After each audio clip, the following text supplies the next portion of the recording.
This is it. This is it. Again, thank you all for coming out. Thank you all for being here. This is our 16th consecutive year of doing the annual backpack event, neighborhood festival. And this year, we named it after my mother, Ava Jo.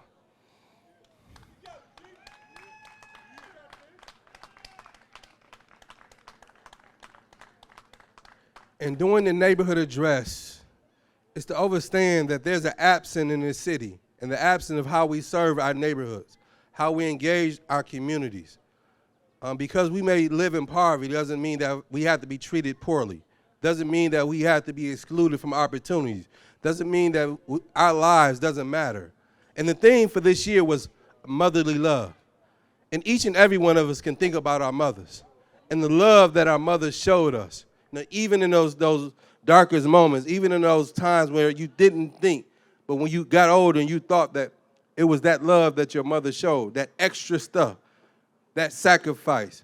And these are things that of our politicians, our policymakers, those who are controlling our communities, take more heed to, even our own selves, that we can change our communities overnight. Those who know me know that I didn't start off on this path. I was on the opposite end of who I am today, the things that I'm thinking, the way I'm talking. But it was my mother's prayers, it was my mother's love, my mother's commitment to be able to get me to this other path. To get me to this other path, to be able to bring honor back to my mother's house, where at one point I brought shame to my mother's house. Because again, when you invite somebody to your parents' house, that's a different situation. So for us and what we're trying to do and trying to build in a fractured community, I repeat, we're a fractured community, but we heal ourselves through these opportunities to be able to come out and see each other, because in other spaces, in other days, we walk right by each other. We don't say nothing to each other because of the circumstances, I don't supposed to trust that person. Or I might saw him or her in another situation, made me think another way. But events like this is breaking down those silos, breaking down those barriers and those dynamics. And as I'm sitting here and I'm watching, I'm flashing, or my life is flashing past me. And again, 16 years is not an easy thing. And every year that we've done it for 16 years, my mother has been right there. This is the first year that she's not here with us.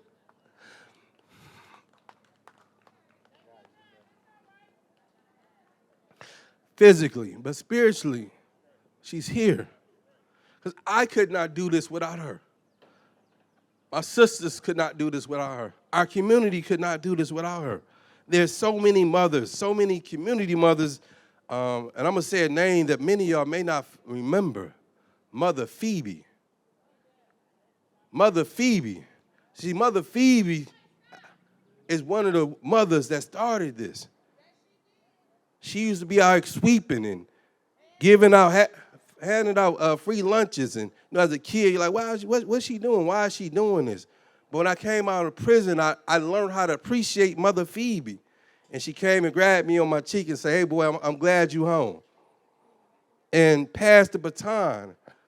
But again, when you don't know what you don't know, ignorance become what you know. I repeat, when you don't know what you don't know, ignorance become what you know. And unfortunately, many of us make ignorance a way of life. And when we make ignorance a way of life, we hurt a lot of people, in particular our mothers. And so this is the point of the neighborhood address, is addressing ourselves and not continuing to wait on other people to do for us what we can do for ourselves. The ability of being able to share our resources. If we put a quarter a day or a dollar, whatever we can afford, can go a long way. Because they say we can't work together. But it's their systems that have created the opportunities for us not to work together.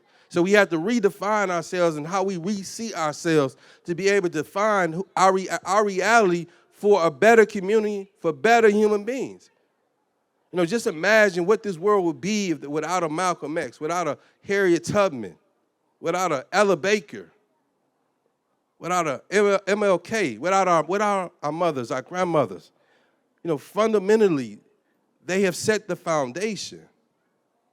So again, I cannot be a strong man without a strong woman, which was my mother, that birthed me, that endured through some of the most troubled times. Because it's easy to give up.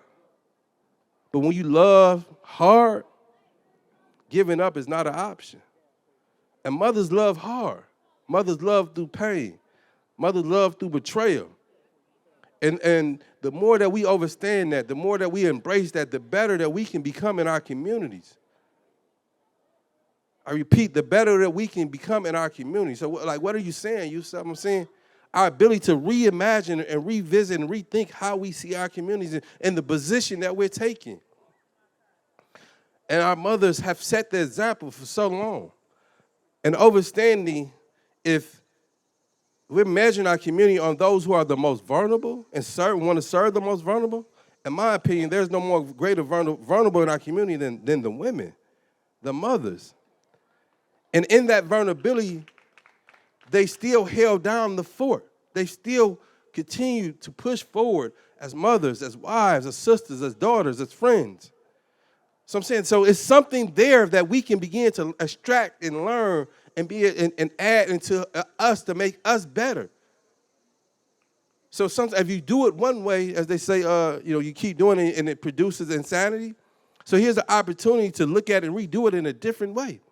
Because in our lives, and we've been conditioned to see the world through a patriarchy lens, meaning we're conditioned to see the world through men's eyes, particularly white, blue-eyed men's eyes.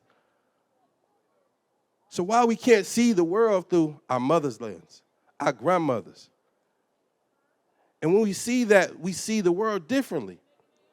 And when we see the world differently, we approach it differently. It doesn't, and my position is not to say that we're taking away from our manhood, but actually enhance our manhood. Because again, when you think about the most dumbest stuff that you got caught up in, it was either your mother, your wife, or your girlfriend that said, you shouldn't have went and did such and such. And we all come back and say, I should have listened to them.